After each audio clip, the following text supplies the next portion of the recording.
یہ غفلت کو بیان کرتے ہوئے اللہ پاک نے سورہ تکاثر میں بیان فرمایا الہاکم التکاثر. یہ غفلت کیوں ہے؟ آخرت سے غفلت کیوں ہے؟ ہم کیوں آخرت کے مقابلے میں دنیا کو حاصل کرنے کے پیچھے لگے ہوئے ہیں؟ کیوں ہم آخرت کے ساتھ تو سمجھوتا کر لیتے ہیں لیکن دنیا کے ساتھ سمجھوتا نہیں کرتے؟ ہم دیندار بنتے ہیں، نمازی بنتے ہیں، ہم دین کے احکام پہ عمل کرتے ہیں، لیکن تب تک جب تک ہمارے دین اور ہماری دنیا میں ٹکراؤ نہ ہو. لیکن جہاں دین اور دنیا میں ٹکراؤ ہو ہم دنیا کو آگے بڑھ کے فوراً اٹھا لیتے ہیں، دین کو پس پش ڈال دیتے ہیں. آخر ایسا کیوں ہے؟ اس غفلت کی وجہ کیا ہے؟ اللہ فرماتا ہے الہاکم التکاثر، لوگوں تمہیں کثرت کی آرزو نے غافل کر رکھا ہے. کثرت کی طلب نے، زیادہ مال کمانے، زیادہ دنیا کمانے کی لالچ نے تمہیں اس دن سے غافل کر رکھا ہے، اس جگہ سے غافل کر رکھا ہے جو جگہ تمہاری اصل رہائش گاہ ہے. کثرت کی طلب، انسان لالچی واقع ہوا ہے، لالچی ہے انسان. اگر انسان کے پاس رہنے کی جگہ نہ ہو، فٹ پاتھ پہ سوتا ہو تو سوچے گا کہ کوئی کم سے کم اتنا کما لیں کہ چھوٹا موٹا مکان کرائے پہ لے کے رہ لیں. اگر اتنا کمانے لگ جائے کہ کرائے پہ رہنے کے قابل ہو جائے تو سوچتا ہے کہ کرائے کا مکان کب تک، کوئی جھونپڑی ہی صحیح لیکن اپنی ہو. جھونپڑی کے لیے اس کے دل میں لالچ پیدا ہو جاتی ہے.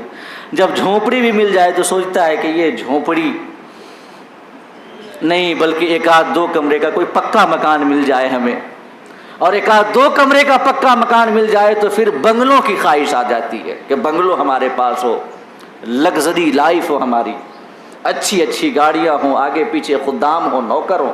لالچی ہے انسان. اس کی آرزویں کہیں پہ جا کے تھمتی نہیں ہیں بلکہ اس کی امیدیں بڑھتی جاتی ہیں، بڑھتی جاتی ہیں، بڑھتی جاتی ہیں. اور یہ لالچ کب تک اور کہاں تک بڑھتی رہتی ہے؟ اللہ پاک فرماتا ہے الہاکم التکاثر، تمہیں کثرت کی آرزو نے غافل کر رکھا ہے. کب تک؟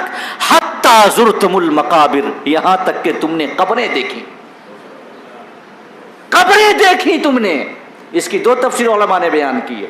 پہلی تفسیر یہ ہے کہ تم نے قبریں دیکھی، اپنوں کو جا کے تنو منو مٹی کے نیچے دفن کیا. اپنے احباب، اپنے اقربا، اپنے خاندان والوں میں سے نہ جانے کتنے لوگوں کو تم لے جا کر قبر میں سپرد خاک کر آئے، منو مٹی ڈال آئے وہاں پر. قبریں دیکھی لیکن اس کے باوجود تمہیں دنیا کی بے ثباتی کا احساس نہیں ہوا. اس کے باوجود دنیا کی بے وفائی نے تمہارے ضمیر کو نہیں جھنجھوڑا. اس کے باوجود تمہارے دلوں سے آخرت کی غفلت نہیں گئی. اس کے باوجود مال، کثرت مال کی آرزو تمہارے دلوں سے نہیں گئی. قبریں دیکھی تم نے، دیکھی. کیا قبروں نے تم سے یہ نہیں کہا کہ میں خلوت کا گھر ہوں، میں تنہائی کی گھر ہوں؟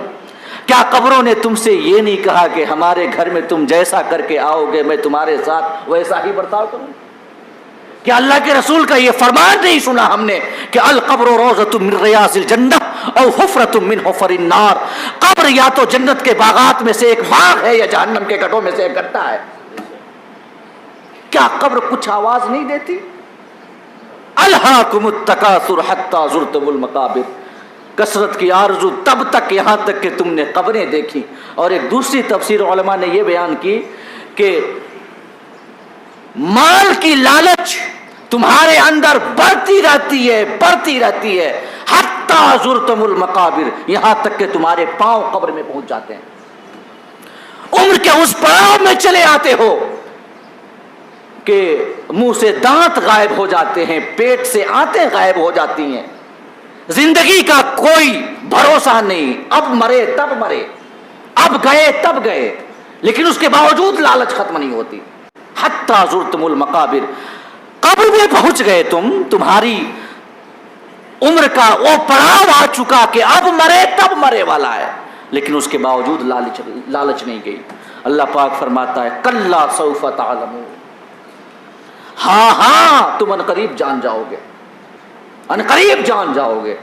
جب قبر میں پہنچو گے اور قبر کو جہنم کے ایک گڑھے کی شکل میں پاؤ گے، قسم قسم کے سانپ بچھو تمہارا انتظار کر رہے ہوں گے، کیڑے مکوڑے تمہیں اپنا لقمہ بنائیں گے، قبر تمہارے بدن کو پیس کر چورا کر دے گی۔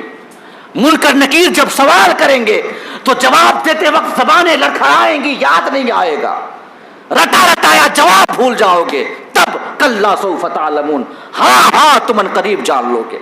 اور یہ تو قبر کا جاننا ہے، آگے فرماتا ہے ثم کلا سوف تعلمون، پھر جب قبر سے اٹھ کر قیامت میں حساب کے لیے آؤ گے پھر تم جان جاؤ گے کہ تم کتنی بڑی غفلت میں تھے، تم نے کیا بویا، کیا کھویا، کیا پایا، کیا کاٹا، سمجھ میں آ جائے گا۔ آؤ قبر میں، قبر کے بعد حساب میں پہنچو تب سمجھ میں آ جائے گا۔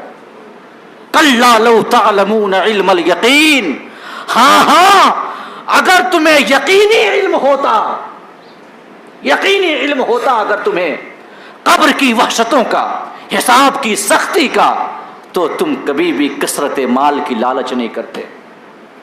لَتَرَوُنَّ الْجَحِيمَ، تم ضرور کل قیامت کے روز جہنم کو دیکھو گے۔ ثُمَّ لَتَرَوُنَّهَا عَيْنَ الْيَقِينِ، پھر تم اسے یقین کی آنکھوں سے دیکھو گے۔ ثُمَّ لَتُسْأَلُنَّ يَوْمَئِذٍ عَنِ النَّعِيمِ، پھر کل قیامت کے روز نعمتوں کے متعلق تم سے سوال کیا جائے گا۔